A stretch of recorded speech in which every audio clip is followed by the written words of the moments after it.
In this series at St. Paul's, we're asking respected people of our day what really matters in life. And today, I'm delighted to interview Jon Snow, who is, of course, well known as the presenter of Channel 4 News. He's the son of a bishop, and through his life as a reporter has seen some of the worst horrors of our world. We took time in the space of St. Paul's in the early morning to try and distill what it is he would want to say to young people today and to pass on what he's learnt. Jon, you're in a church again. Your father was Bishop of Whitby. How does it feel when you come into a church? Home. Home? Amazingly, because I was a chorister at Winchester Cathedral.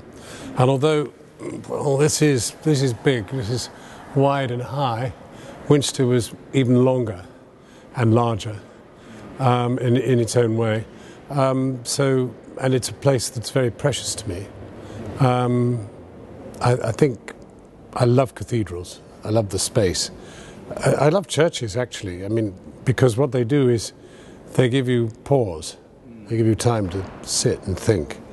I go to church less because I believe in God, more because I need contemplation. Yes, and in a sense that's what we're wanting to talk about, that space for thinking, pausing, distilling.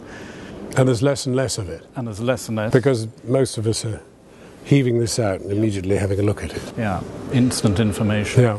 You, more than many, have seen the horrors that human beings can do to one another. I was only recently watching the Sri Lankan killing fields, exceptionally poignant and painful.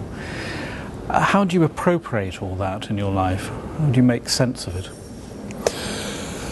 It is very hard to make sense of it. And the awful thing is that in some ways it's so far removed from where we are now. I think of Gaza, for example, where I was in the brutal summer. I mean, it's more than a world away. And it's hard even sitting here to think about it. When you're there, it completely consumes you and it's everything. You forget everything else. You're completely consumed with it, be it Sri Lanka, Gaza, wherever, Iraq. And it is very, very difficult to make sense of it. And really all you can do is to look at it and report what you can see. Of course, your mind is going over who's responsible for this, who's doing this, why does nobody at home care? Why are we not? Why isn't this being dealt with? You know, and I've thought that a lot of Ebola, because we media, for example, in the question of Ebola, were not there at the beginning because the risks were great and the returns were low, and it was in a place of which we knew little and cared less. And had we been there, had we been pushing it right at the beginning, maybe our governments would have responded better, and now it's so late. Yeah. And so when you do get that time to pause and to stop and to, on the plane home, and you're trying to make sense, what are your conclusions about the things that really matter in this life? Well, I think what matters more than anything else in life is truth. Truth to each other, truth to power. And that's a hard thing to pursue. Particularly when the powerful know the truth, because it isn't just truth to power sometimes, it's that the power knows the truth already, so it's a bit more complex. It is very complex. And do we know all of the truth ourselves anyway to speak truth to power? Have we faced up to our own truths, let alone those of power and those of the people who've suffered? And, I mean, what are the greatest threats, then, to truth at the moment? Well, the greatest threats are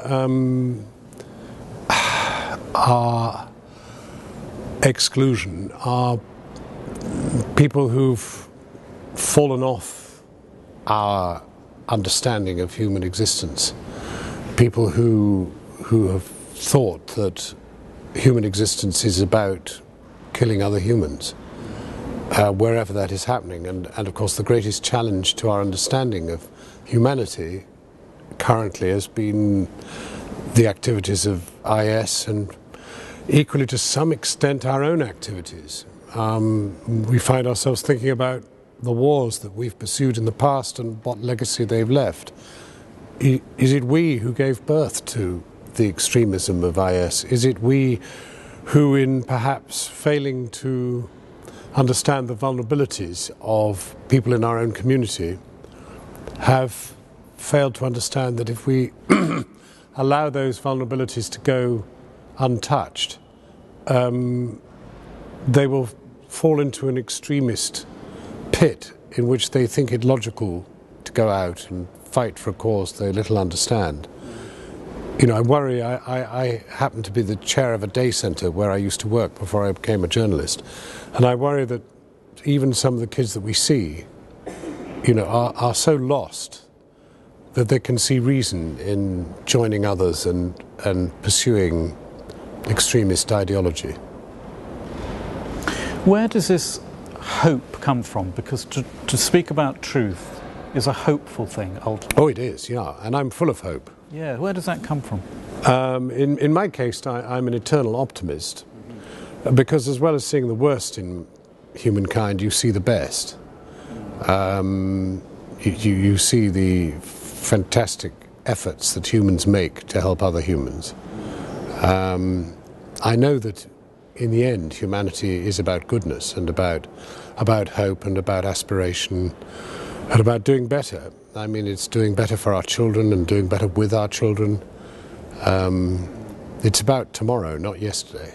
And about being loyal to the future instead of just talking about loyal to the past. Yes, absolutely. I mean, perhaps we spend too much time thinking about the past and not enough about the future, not enough about our environment and about the planet that our children are going to inherit. And you're in a profession that, you know, truth is what you're about and making it transparent. What are the risks at the moment do you see to your profession in that search for transparent truth and reporting?